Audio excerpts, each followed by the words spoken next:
Hvis I har lyst til at kigge med, børn, så kom op og kig. Det må I gerne.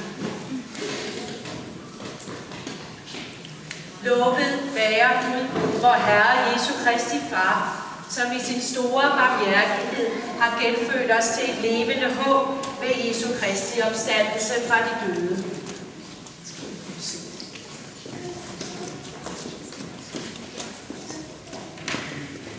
Lad os bede.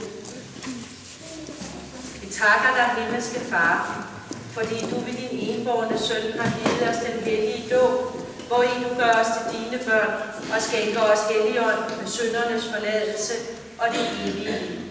Vi beder dig, tag nåde mod disse børn, som vi bærer frem for dit åsyn.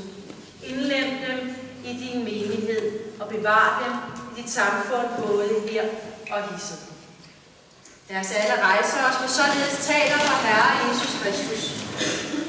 Mig er givet al magt i himlen og på jorden. Gå derfor hen og gør alle folkeslagene til mine disciple, i det I døber dem i Faderens og Søndens og Helligåndens navn, og i det I lærer dem at holde alt det, som jeg har befalet jer. Og se, jeg er med jer alle dage indtil verdens ende.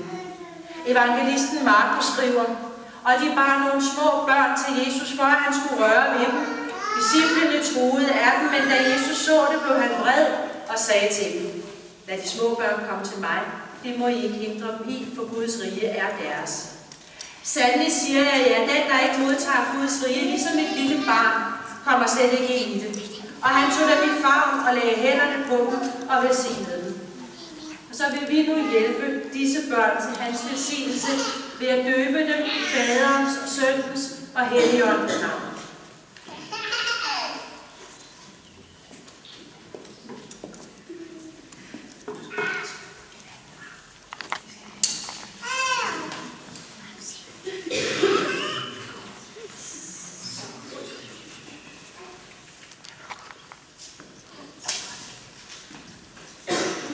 Modtag det hellige korsets tegn for dit ansigt og for dit bryst, til vidnesbyrd om, at du skal tilhøre den korsfæstede Herre, Jesus Kristus.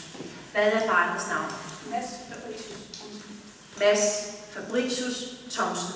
Forsager du djævlen og alle hans gerninger og alt hans væsen.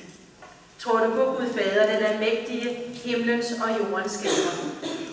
Tror du på Jesus Kristus, hans enbårne søn vor Herre, som er undfanget i Helligånden, født af Jomfru Maria, pint under Pontius Pilatus, korsfæstet, død og begravet, nedfaret til dødsriget, på tredje dag opstanden fra de døde, opfaret til himmels, siddende ved Gud Faders, den almægtiges højre hånd, hvorfra han skal komme at dømme levende og døde.